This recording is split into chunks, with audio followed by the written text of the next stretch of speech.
हमारा मुख्य डिमांड है कि हमें अपने कार्यस्थल पे सुरक्षा अच्छे से प्रदान किया जाए। मांग है डॉक्टर की सुरक्षा, सबसे डॉक्टर और स्वास्थ्यकर्मी की सुरक्षा, सरकारी संपत्ति का भी नुकसान ना हो, ये भी बहुत आवश्यक रहती है। डॉक्टर पे कोई लाठी नहीं उठाए, कोई डंडा नहीं उठाए, जहाँ डॉक्टर मिलता है पिटाई कर देता। तो मेरी डिमांड है कि सुरक्षा प्रदान की जाए और उसके खिलाफ तुरंत कार्रवाई की जाए। जीते स्कूटी जीते कार। जी आपने सही सुना, लक्ष्मी ज्वेलर्स कटिहार से कृष्णा डायमंड ज्वेलरी खरीदें, लकी ड्रॉ में पार्टिसिपेट करें और कार और स्कूटी जीतने का मौका पाएं। साथ ही 25% तक की छूट पाएं सोने और चांदी के जेवर की बनाई पे और हीरे की वैल्यू पे। Lakshmi jewellers, Lakshmi complex, doctor Rajendra Prasad Path, Katihar. Bihar के अरवल जिले में सिविल सर्जन पर हुए जानलेवा हमले की गूंज अब पूरे राज्य में सुनाई दे रही है। इस घटना के विरोध में बुधवार को सूबे के सरकारी डॉक्टरों ने एक दिवसीय सांकेतिक ओपीडी का बहिष्कार किया। इस दौरान सुपौल के सदर अस्पताल में भी इसका व्यापक असर दिखा, जहां डॉक्टरों ने ओपीडी सेवाएं ठप कर दी और सरकार से सुरक्षा की गुहार लगाई।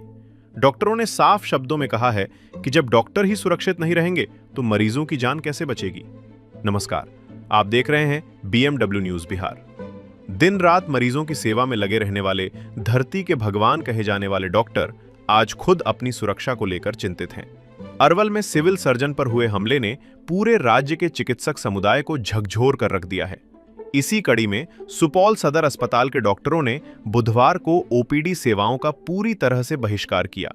डॉक्टरों का कहना है कि उन्हें आए दिन अभद्र व्यवहार, हिंसा और जानलेवा हमलों का सामना करना पड़ता है।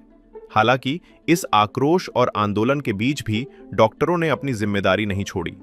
मरीजों की सुविधाओं को ध्यान में रखते हुए सदर अस्पताल में इमरजेंसी सेवा, लेबर वार्ड और SNCU जैसी अति आवश्यक सेवाएं सामान्य रूप से चलती रहीं। गंभीर मरीजों के इलाज में कोई कोताही नहीं बरती गई। सुपौल सदर अस्पताल में हुए इस विरोध प्रदर्शन में doctor Chandan Kumar, doctor Vinay Kumar, doctor Alok Kumar और डॉक्टर विमल कुमार समेत तमाम सरकारी चिकित्सक शामिल रहे। डॉक्टरों ने स्पष्ट चेतावनी दी है कि यदि कार्यस्थल पर उन्हें सुरक्षित महसूस नहीं कराया गया तो इसका सीधा असर स्वास्थ्य सेवाओं की गुणवत्ता पर पड़ेगा। अब देखना यह है कि प्रशासन और सरकार चिकित्सा कर्मियों के सम्मान और सुरक्षा की इस मांग पर कितनी जल्दी ठोस कदम उठाते हैं। अभी हाल में अरवल में एक पेशेंट की मृत्यु हो गई थी इलाज के दौरान जिला अस्पताल में। उसी में हमारे सिविल सर्जन गए थे तो उनको भी मारा गया। हमारा मुख्य डिमांड है कि हमें अपने कार्यस्थल पे सुरक्षा अच्छे से प्रदान किया जाए, जो कि कभी भी नहीं किया गया। उसके अलावा हमारी जो पुरानी मांग है अभी हम उसे नहीं रखेंगे, लेकिन अभी का मेन मुद्दा है मेन प्रोटेक्शन हमें चाहिए हर हालत में।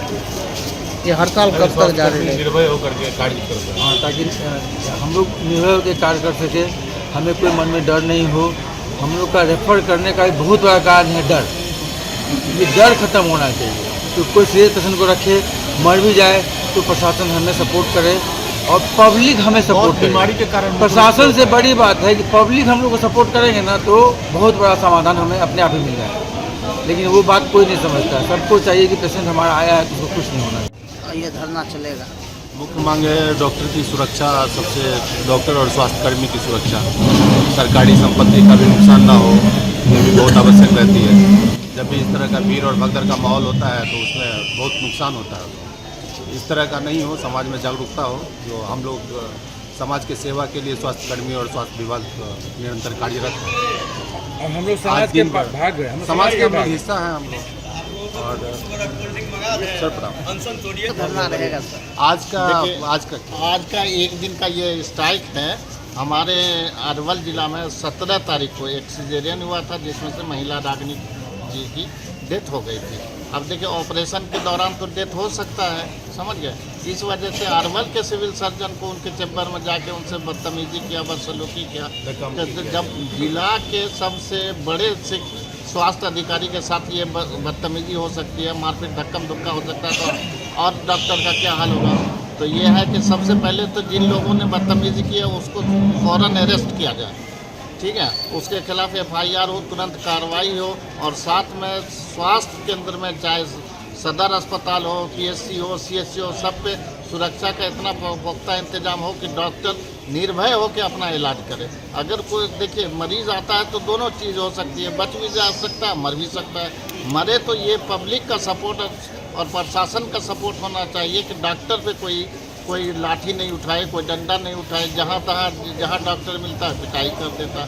तो मेरी डिमांड है कि सुरक्षा प्रदान की जाए और उसके खिलाफ तुरंत कार्रवाई की जाए। हमारे डॉक्टर साहब ने तो शुरुआत दौर में काम किया है। अभी जो अरवल में सिविल सर्जन के साथ दुर्घटना हुई उसके विरोध में ये लोग धरना पर बैठे हैं। मैंने समझा बुझा दिया है और ये लोग के काम धाम शुरू करेंगे और विरोध तो होना ही चाहिए। जो सिविल सर्जन हैं या सुपरिटेंडेंट हैं या हमारे चिकित्सक हैं उनको बेवजह तमसोमा ज्योतिर्गमय गुरुकुल शिक्षा मंदिर संस्थान के साथ बनाए अपना भविष्य। रेगुलर और प्रोफेशनल कोर्सेज, सेकेंडरी और senior secondary courses, law, teachers training courses, pharmacy and nursing के साथ पैरामेडिकल में डायरेक्ट एडमिशन पाए। वेबसाइट विजिट करें या दिए गए नंबर पर कॉल करें। हमारा पता है गुरुकुल शिक्षा मंदिर संस्थान, कल्याण चौक, DS कॉलेज रोड, कटिहार। हमारा वीडियो अगर आपको अच्छा लगा हो तो आप हमारे वीडियो को लाइक करें, शेयर करें और हमारे चैनल को सब्सक्राइब जरूर करें।